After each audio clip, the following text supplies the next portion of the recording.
Bismillah, assalamu alaikum warahmatullahi wabarakatuh. Hordoftoota fi kabajamtoota maatii chaanaalii Aishaa Oroo jalatti argamtan akkam nagaa jirtanii fayyaa keessanii warroonni salaamtaan deebisnes ashama harka fuunee nagaa jirtu hundi keessanuu bakka jirtanii nagaa firamanni rabbii isin biraa jiraatu.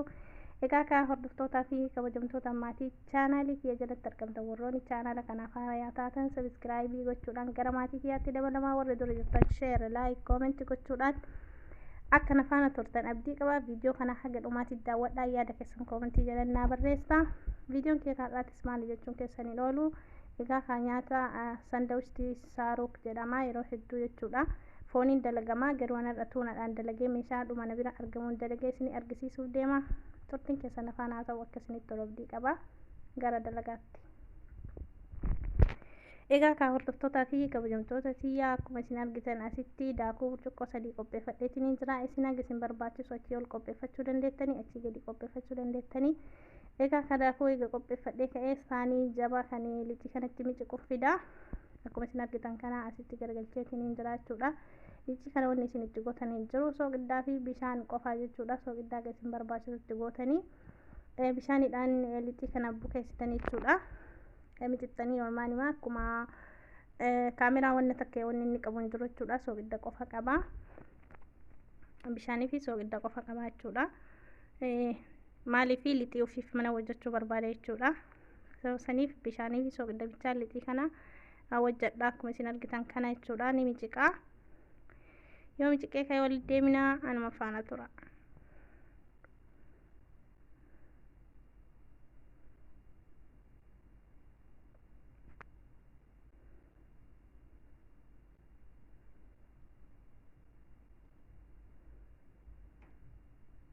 Hayyee hordoftootaa fi kabajamtoota kiyyaa bifa kanaan erga miciqee ka'ee haala kanaan maraa jechuudha. Diriqqeessee lixii kana maree hordoftootaa fi kabajamtoota kiyyaa bifa kanaan erga maree daqiiqaa 20 lafa tursiisee achi booda waan isaan dalagu qopheeffadhee akkuma isin argitan kana jechuudha. Lafa tursiisee asitti meeshaa isaan dalagu qopheeffadheetiin jira. Akkuma isin argitan timaatimii, filfilruumii, qaaraa qorraa jechuudha. Kaarotii, shunkurtii jechuudha. Tuunaa lama jechuudha. Akkasuma qimaqimamii asii qopheeffadheetiin jira. Meeshaa kanniiniin akkamitti akka waan garaa isaa keessatti godhu hashwaa jedhaan akka arabiitti jechuudha. Sandawishaati garaa isaa keessa godhu dalagee isinitti argisiisa. Nafaana tura asitti qopheeffadheetiin jira maxbashaa jechuudha. Zayitii fayyadamaa, zibdaa fayyadamuu dandeettanii, zayituuna fayyadamuu dandeettanii, wannuma qabdanirraa shunkurtii itti dabalaa. Shunkurtii xiqqeessitanii karattaftan jechuudha. Eega shunkurtii kana akkanatti fiddanii itti naqattanii qollaatanii xiqqoo itti qadaaddanii dhiiftanii maaliif akka shunkurtiin kun isinii fuuru yookiin isinii laafuuf jechuudha. Deebitanii waliin dhooftanii anuma faana tura.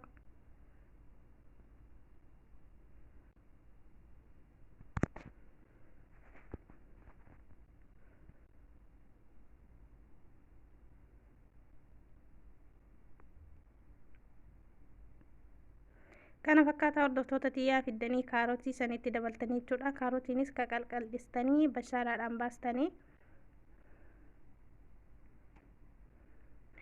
Eega kaarotii xiqqoo isii shunkurtiidhaan wal fudhatee timaatimatti dabaltan jechuudha.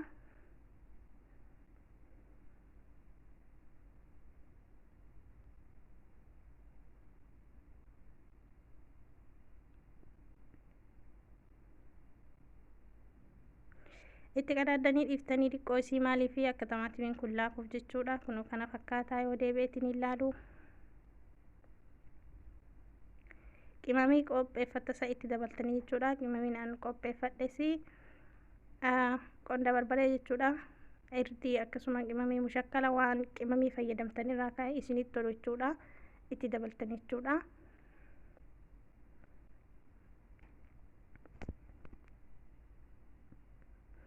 Foon mafruumaan illee dalaguu dandeettanii garuu amma tuunaan na bira argama. Tuunaadhaan dalagee tuunaa kana namni hin beekne hin jirtanii jedheetiin hin yaadu. Kunoo tuunaadha jechuudha.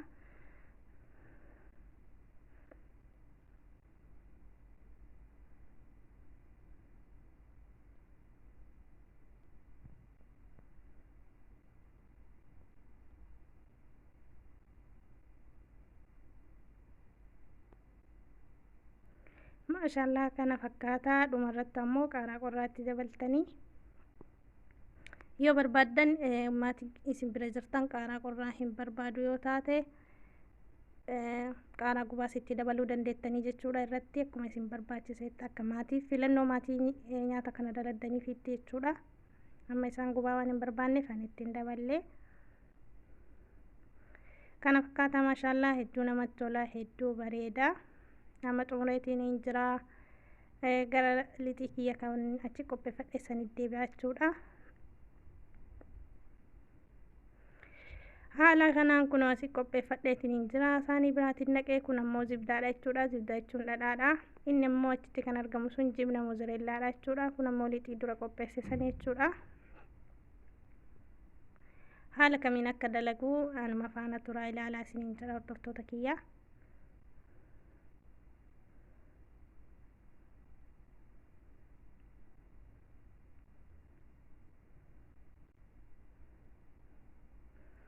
zibdaa sanii waan irra diriirsuu heddan san irra dibdanii jechuudha. Lixii san ammoo akkuma kukkuttan sanii fuutanii lixii san diriirsitu jechuudha bifa kanaani.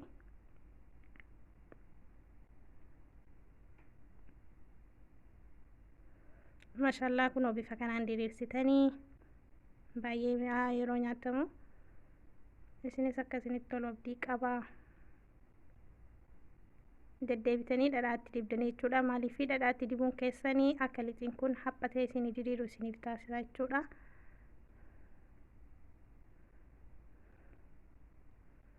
haala kanaani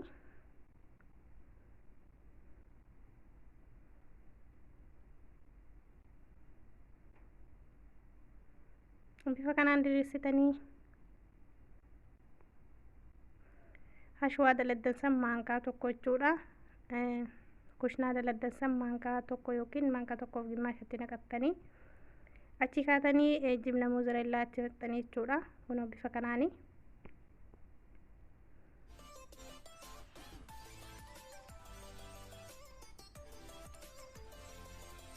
achi kaatanii martanii jechuudha. haala kanaan martanii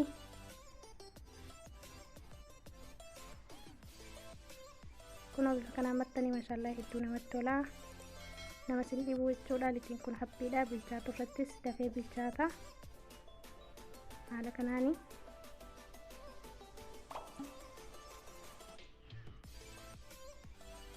kana fakkaataa.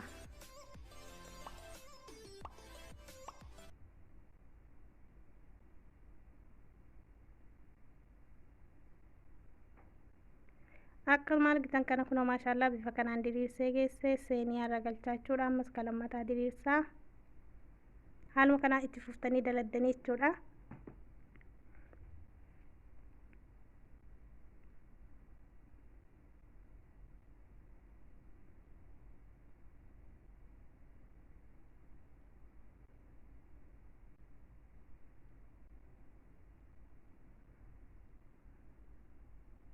hanga xumurtanii ittuma fuftanii diriirsitanii jechuudha.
haala kanaan itti hidhattanii jechuudha. maashaallah fiddanii gubbaadhaan jibna mozoreellaa dabaltanii jechuudha.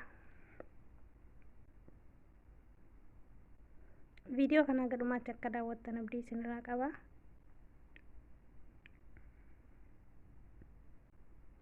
bifa kanaan jechuudha.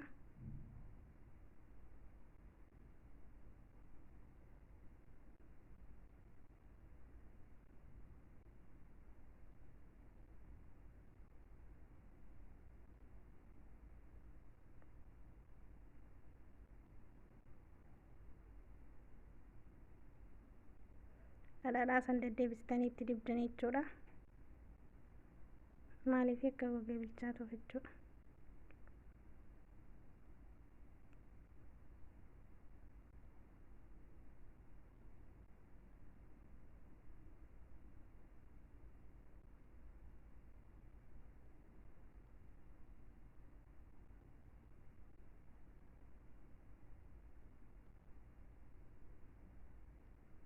Kana fakkaata maashaallah hedduu namatti tola.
Maashaallah kunoo kana fakkaata. Bifa kanaan xumureetiin jira. Isinis akka kana daladdan abdii qaba. Akkana seeniyaa kana immoo zayitiidhaan jala daladdan jechuudha.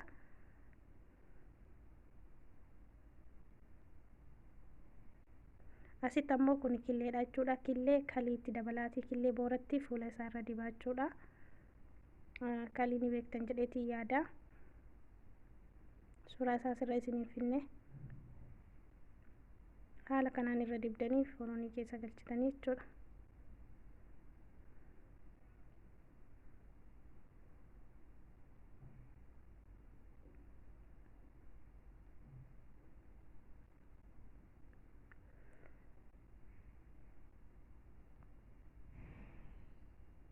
Kun kana fakkaata. Bifa kanaan foonii keessa galchitanii jechuudha.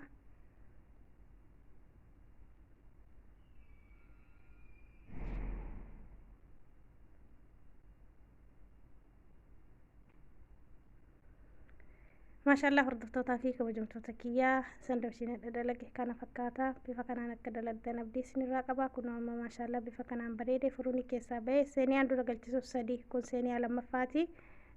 Saniifiin achirratti firee 3, asirratti ammoo firee 4 isinitti ta'ee isinii jira. Bakka kanatti akka gaafii isinitti hin taane mee haala kamiin akka dhiyeeffannu wajjumaan laalla. Kunoo kana fakkaata maashaallah hedduu namatti tola. Laafaadha jechuudha. Yeroo nyaatanis hedduu mi'aayaa. Inshallah akkasinitti tolu abdii qaba. Yaada keessan koomentii jalannaa qooduu hin dagatina. Dhiyeeffannee hojii laalla. Kana fakkaata. Akkanattis nama tokkoof dhiyeessuu dandeessanii.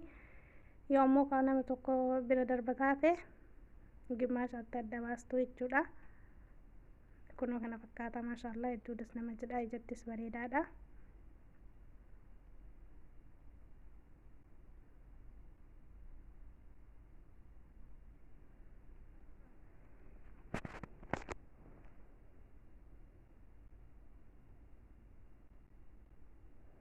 Albee soqachuus jira.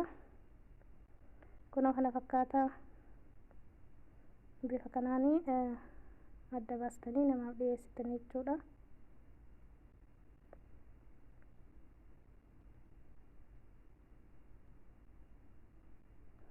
Maashaallah kunoo kana fakkaata. Bifa kanaan dhiyeessee isinis akka kana dhiyeessitan abdii isinirraa qaba. Hordoftootaa fi kabajamtoota yaada keessan koomentii jalannaa qooduu hin dagatina. Dogoggora qabaadhee waan akkana sirreessuu qabdanaan jedha. Na sirreessaa isiniin jedha. Waan na daawwattaniif guddaa tokko galatoomaa. turtii gaarii eega viidiyoo biraatii walitti deebinutti. Assalaamu alaikum warahmatullaahi wabarakaatu. Nyaata fayyaa.